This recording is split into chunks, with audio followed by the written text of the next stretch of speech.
Maqaa Abbaa, kan Ilmaa, kan Hafuura Qulqulluu, Waaqa tokko ameen. Jaalatamtoota maatii Waaqayyoo biyya keessa biyya alaa kan jirtan hundumti keessan baga torbii du'aa ka'umsaa guyyaa kamisaa kanaa Waaqayyoo fayyaadhaaf nagaadhaan hunduma keessan ittiin isin ga'ee.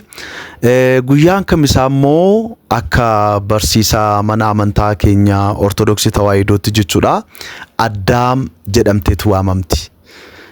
Karaa kan biraa guyyaan kamisaa kuni guyyaa 5 walakkaa guyyaa Waaqayyoo Addaamiif waadaa gale sana kan itti yaadannuudha.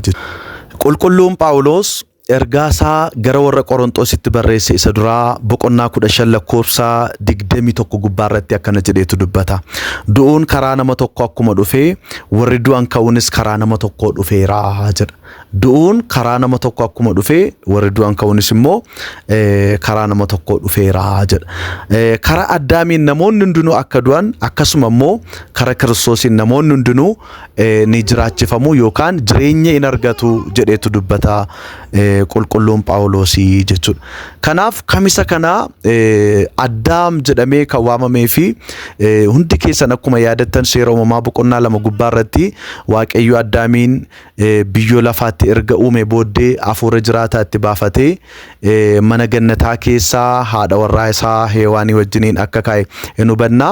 Seera uumamaa boqonnaa 3 gubbaarratti immoo Waaqayyo Addaamiif Heewaanitti abboommii akka itti kenne muka gannataa keessa kan jirtu mukattii badiisa fiddu sanatti akka isaan hin nyaanne gonkumaa gara mukattii sanaas akka isaan hin ilaallee fi akka isaan hin nyaanne Waaqayyo akka itti himee qulqulluu Museen seera uumamaa keessatti nuuf barreesseera jechuudha. Garuu Addaamiif Heewaan waggaa 7 qofa gannata keessa ta'anii Heewaan dogoggoruudhaan jecha seexanaa yookaan jecha daabiloos dhaga'uudhaan muka badiisaa sanatti kuttee nyaattee abbaa warraa isheetti fisi Addaamiifis akka laattee isarraa kan ka'e ayyaanni Waaqayyoos akka isaan irraa sokkee fi akkuma kanallee Waaqayyoo du'a ofitti fiduu isaanii itti ragaa ba'ee du'aa hinduutu akka inni jedheen duraan dursee muka kanatti yogguu nyaatanitti du'aa hinduutu mukatti kanatti nyaatina akkuma jedheeni abboommii kana cabsanii muka du'a fiduu kanatti nyaatanii du'a akka isaan ofitti fidan seera uumamaa boqonnaa 3 gubbaarratti barreeffameera jechuudha.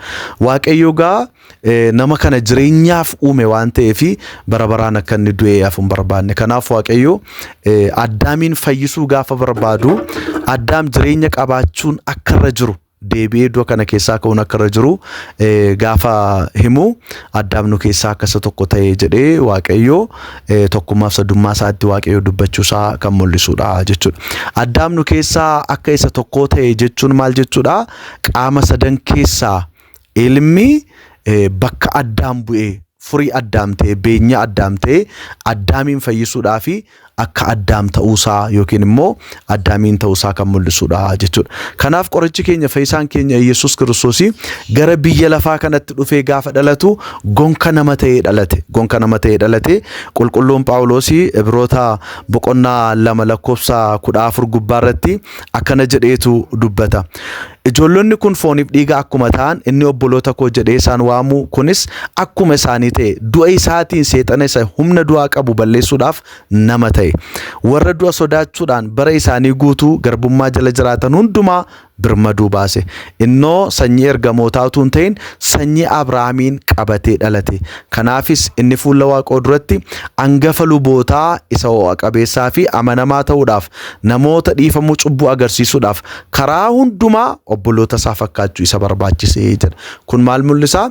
Qorichi keenya fayyisaan keenya Yesuus Kiristoos gonka nama ta'uusaa kan mul'isudha jechuudha. Kanaaf bakka keenya bu'ee of beenyaa nuu ta'e furii nuu ta'e bakka keenya gatii nuuf ta'e gara biyya lafaa kana dhufee dhiphina keenya hundumaa dhiphatee beela'uu keenya hundumaa beela'ee du'uu keenya hundumaa nuuf du'e gara jireenyaatti nu geessuusaa guyyaa kamisaa kana akka yaadannuuf amantaa keenyattis akka cimnuu fi abboonni keenya kamisa kana Addaam jedhanii waamaniiru jechuudha.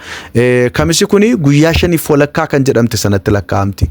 Waaqayyoo Addaamiin mana gannataa keessaa gaafa gadi baasu Addaamiin boo'ee mimmaansaa sin dhangalaasee Waaqayyo boo'icha isaa mimmaan dhangalaasuu isaa kana argeeti waaqayyo addaamiin maal jedhaani guyyaa shaniif walakkaa booda sin fayyisaa jedheen. Guyyaa shaniif walakkaa kana eegeetu addaamii waaqayyo dhufee na fayyisa jedhee abdii guddaadhaan eegaa ture. Garuu lakkoofsi namaaf lakkoofsi waaqayyo tokko waan hin taaneefi waaqayyo guyyaa shaniif walakkaa kan inni jedhee dubbate addaamitti waggaa 5,500 jechuu isaadha. Waggaa 5,500 booda sanyii keerraa nama ta'ee dhaladhee dhufeen si fayyisaa jechuu isaadha. Qulqulluun Phexros akkana jedhuudhaan dubbata. Ergaa Phexros qulqulluu isa lammaffaa boqonnaa 3 lakkoofsa 8 gubbaarratti yaa michoota koo guyyaan tokko goofticha biratti akka waggaa 1000 waggaan 1000 akka guyyaa tokko ta'uusaa yaadatti qabadhaayi jedha. Lakkoofsi waaqayyoof lakkoofsi namaa tokko miti. Fuula waaqayyoo duratti waggaan 1000 tokko akka guyyaa tokkoo fi guyyaan tokko immoo akka waggaa 1000 fuula waaqayyoo duratti jechuudha. Kana jechuun maal jechuudha? Lakkoofsi namaaf lakkoofsi waaqayyoo tokko miti jechuudha. Hiikkaan isaa kanuma wanta kan biraa tokko illee hin qabu jechuudha. Akkaataa itti waaqayyoo lakkaa'uu fi akkaataa itti namni lakkaa'u tokko miti. Kan nama biratti dheeraa fakkaate waaqayyoon biratti gabaabaa ta'uu danda'a. Kan nama biratti immoo gabaabaadha jedhamee yaadamu waaqayyo immoo dheeressuu akka danda'u gooftummaa hundumtuu harka isaa keessa akka jirudha jechuudha. Kanaaf iyyuu guyyaa shaniif walakkaa kana yaadachuudhaaf yookiin immoo waggaa 5,500 kana yaadachuudhaaf abboonni keenya guyyaa kamisaa kana addaam jedhanii waamaniiru jechuudha. Kana irratti qulqulluun Phaawulos ergaasaa gara warra Qorontosiif ergee